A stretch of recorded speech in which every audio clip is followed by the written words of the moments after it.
Multiple questions here. Let me, wait. First of all, there's been no cover-up. I want to be very clear about that. I know that's the narrative that you all want. Wait, no, you can't. Well, okay. I've been with President Biden for 5 years. Are you going to let me answer the question? Would you at least admit that the debate was not just a bad night? Wait, can I answer the question? Yes. All right. Are you sure? Yes. Okay. To your first question, it is not a cover-up. I know that is the narrative that you all want. It is not. I'm going to say this again, and you're going to hear directly from the president. I hope you listen tonight.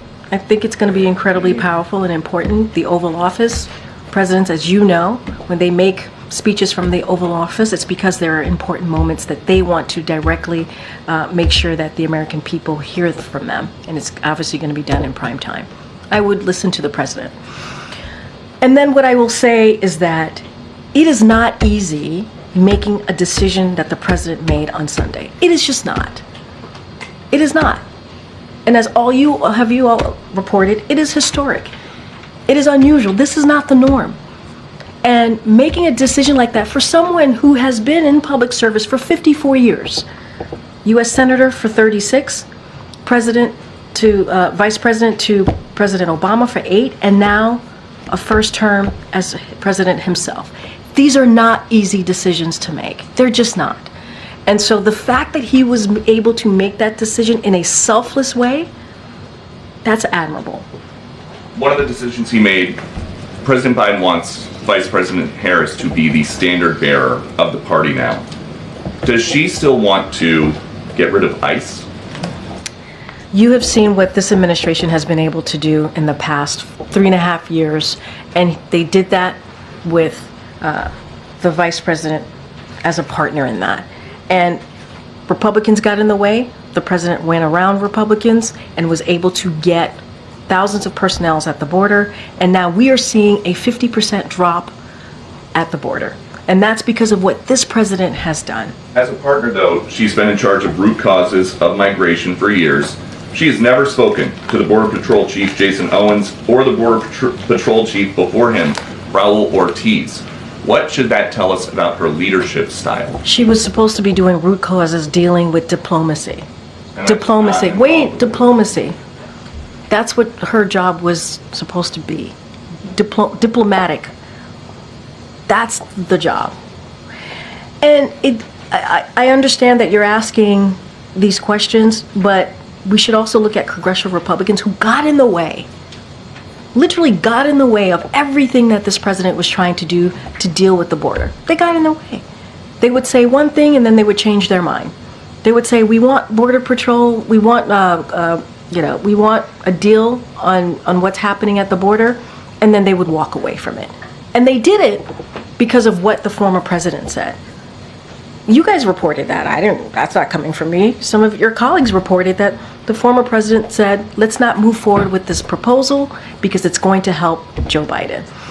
I mean, that's also the reality. You got to talk about both sides here. Good. Great. This is. I get that you're not going to give us. I get that you might have. Okay. Yeah. No, go ahead, Peter. One more. Unbelievable. I get that you don't probably want to give Good to see you too, James. a specific name, but were there any names that came forward that surprised you of Democratic officials in the last week who stabbed President Biden in the back? I don't have anything else to say. Go ahead, April. Karine, really fast, 2 questions. Yep. One on Sonia Massey.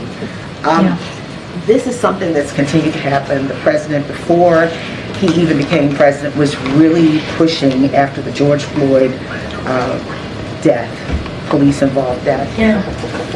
What is the lesson learned, I guess, if you will? He couldn't get it through Congress, but he did come up with federal executive orders and efforts. But what is the lesson learned from this moment that continues to happen that I guess Kamala Harris might have to start dealing with as well if she becomes president? I mean, when you say lesson learned, meaning? How could you have done something differently, or what could you have done to maybe change the dynamic? So, I think got to step back for a second here. The president has been able to reach across the aisle and get a lot of things done. He has. Gun legislation, the first bipartisan gun legislation that we saw in decades. That was important. And there's issues that infrastructure legislation, was able to get that done. He reached over across the line and got bipartisan support. So we have seen this president and this vice president be very successful in doing that. There have been some issues that have been a little harder, to your point, police reform. And what the president did was when that wasn't able to get done in a bipartisan way in Congress, he took an executive order to deal with it on the federal law enforcement level. And that was a step that he was able to take. And he's going to continue. It doesn't stop. You heard me mention the George Floyd Justice and Policing Act probably twice or three times at the top, because it's important to use our platform, to use this podium, to continue to call for what we believe is right. There's always going to be lessons in how people govern and decisions that we made here, but there's also been a lot of success. And when action wasn't happening in Congress, the president took action. The president took action. So as you said, you mentioned this at the top, emphasizing this heinous death and how it happened. But is this something that the president hopes? I mean, it was one of his passion projects. In 2020, for yes. sure. Absolutely. Does the president hope that if Kamala Harris becomes president of the United States, that she could champion this and that she could get what he couldn't get done? Absolutely. For sure. Absolutely. This is an important issue for this president. He's going to do everything that he can, with the rest of his term to get this done. He's still going to work on this. It doesn't stop. Go ahead, Michael. Thanks, Karine. A few days before the president announced his withdrawal from the race, he said that he was going to be rolling out proposals for Supreme Court reform. Is he still committed to that? Look, the president believes that when you hold a high office, you should be held by a certain ethics and transparency. That's something that the president believes. And so he certainly will continue to do everything that he can. I don't have any policy announcements to make at this moment today in front of you, but once we certainly will share that. And just secondly, has the president spoken with former President Obama since making the decision? No calls to read out. Okay. Thank you. I have a foreign policy related question. President Biden will be one of the few sitting presidents since the establishment of U.S.-China relations not to visit China during his tenure. Could you please explain the reasoning behind this decision? Isn't this a missed opportunity?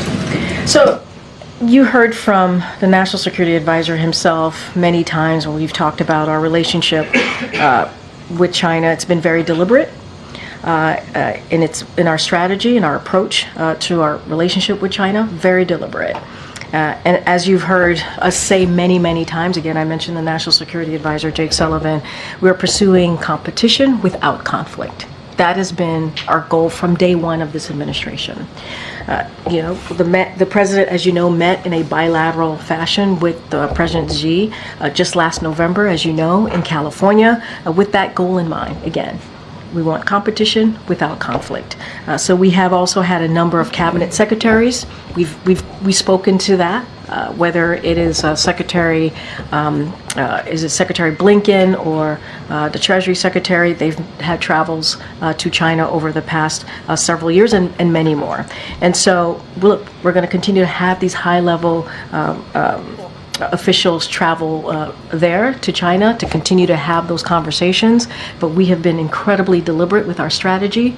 Again, competition without conflict, that's how we're moving forward. There are still a few months left. Yeah. Will there still be opportunity? Say that last part, would there still be? A chance he may go abroad? I don't have anything to share about foreign travel, but we have been very deliberate with our strategy. We believe it's worked, and we're going to continue to move forward in that fashion. Go ahead, Danny. Thanks, Karine. The President said that he wants to push for a Gaza ceasefire in his last 6 months in office, but Prime Minister Netanyahu just gave a pretty uncompromising speech to Congress, and that just a day before he comes here to the White House. Does the President really believe that Netanyahu sounds like a man who's likely to go for a peace deal? So let me just say a couple of things. I do want to give our reaction to the Prime Minister's speech. So we appreciate Prime Minister Netanyahu for thanking President Biden for his unwavering support for Israel and his efforts to secure the release of the hostages. President Biden looks forward to meeting the Prime Minister here tomorrow to discuss developments in Gaza, including negotiations on a ceasefire deal and the humanitarian situation on the ground. And my colleagues in the 4 o'clock hour is going to, at the NSC, is going to hold a press call where they're going to address additional questions regarding the Prime Minister's address and also his visit. So I would certainly tune in.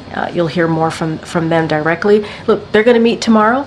The president has always been clear on how he sees the future, a two-state solution. He's always supported that.